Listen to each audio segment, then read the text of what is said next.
Hola, mucho gusto. Mi nombre es Osvaldo Gerardo Vázquez García. Soy estudiante de la licenciatura de Derecho en la Universidad Virtual del Estado de Guanajuato. Mi matrícula es 2102-5557. Actualmente estoy cursando el módulo de juicio de amparo. Este está siendo impartido por la asesora Sofía Pérez Fuentes Sacramento.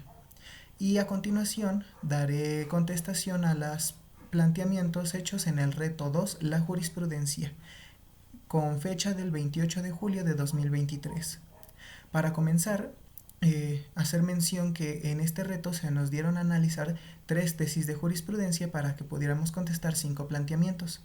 Con respecto al primer planteamiento, se nos solicitó que mencionáramos o que indicáramos cuál es el método de integración por el cual esta jurisprudencia llegó a crearse.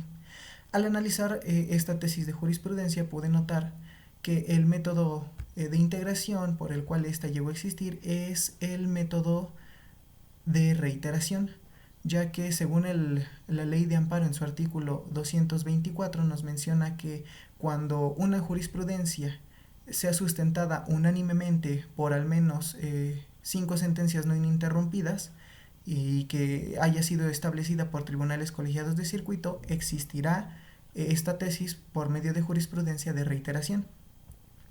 Hacer mención que también al analizar esta jurisprudencia, la tesis con jurisprudencia 1A-J 102 diagonal 2011, que fue en este caso con un registro digital 161080, pude darme cuenta que menciona que fueron al menos 5 veces no ininterrumpidas las que llegó a existir esta tesis de jurisprudencia, ya que hubo por lo menos 4 votos a favor en cada una de estas jurisprudencias, lo que la hace convertirse en una tesis creada por reiteración. En el segundo caso se nos hace mención a que tenemos lo que podríamos llegar a conocer como una jurisprudencia que está sustituyendo a otra. En este caso la jurisprudencia 1AJ 93 diagonal 2013 fue sustituida por la jurisprudencia 1A diagonal J 72 2018, que fue emitida por la primera sala de Suprema Corte de Justicia de la Nación. Al respecto de esta sustitución podemos dejar en claro que al principio en esta jurisprudencia se habían analizado tanto las legislaciones adjetivas penales para el estado de Chihuahua como para el estado de Durango, y en un inicio se pretendía o se tenía entendido que el llamar a una persona a proceso podía incluso violentar su libertad deambulatoria. Sin embargo, se volvió a analizar todo este caso y la Suprema Corte de Justicia dijo que este tipo de acciones no violentan la libertad, porque al obligar a alguien a asistir a comparecer ante un tribunal, están solicitando su presencia. Al no hacerlo la primera vez, entonces se le obliga a la persona porque en la primera vez no lo hizo, no se tiene un precedente de que lo vaya a hacer en una segunda citación. Es por eso que ahora sí puede obligársele a asistir, incluso teniéndolo de una manera, por así mencionarlo, como aquí decía, una comparecencia forzosa, para que en un futuro la realización de su comparecencia sea en específico verídica. Anteriormente en la ley de amparo existía un artículo especialmente hecho para este tipo de hechos, de sustituciones de jurisprudencias. Sin embargo,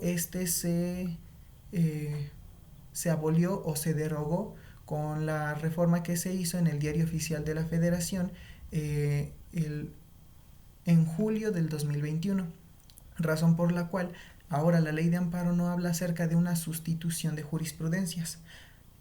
Incluso se nos hace mención en ese artículo la razón por la que ya no se considera la sustitución.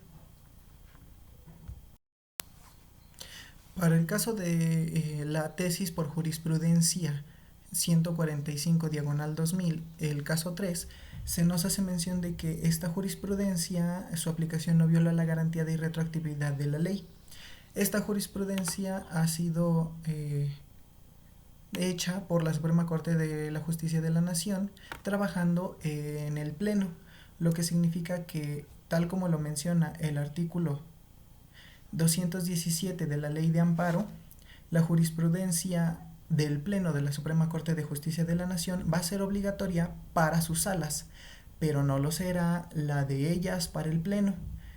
Aquí se nos hace mención en esto: ninguna sala va a estar obligada a seguir la jurisprudencia de la otra. Claro, esto fue con la reforma del 7 de julio de 2021. Sin embargo, este, este caso, como mencionamos al principio, mencionaba que la jurisprudencia, su aplicación no va a violar la garantía de irretroactividad de la ley. Entonces, podemos estar conscientes de que antes de que esta jurisprudencia fuera eh, emitida, las leyes eran diferentes. Entonces, aunque actualmente se nos dice que es para esto, para esta parte de las salas para quienes no va a ser obligatoria, pero anteriormente se tenía entendido y era un listado muy grande de a quienes sí iba a hacer obligatoria su cumplimiento. Actualmente esto ya no es así. Otro de los planteamientos de este reto nos hace mención a que tenemos que identificar en qué época fue expuesta esta tesis o de qué época emana. De la tesis jurisprudencial del caso 1, la tesis 1A diagonal J 102 diagonal 2011, nosotros podemos ver que esta surge en la novena época. Para el segundo caso, la tesis 1A diagonal J 72 diagonal 2018, esta surge en la décima época. Y para el caso de la tesis que acabamos de analizar, el caso 3 de la tesis P diagonal J 145 diagonal 2000, esta surgió en la novena época.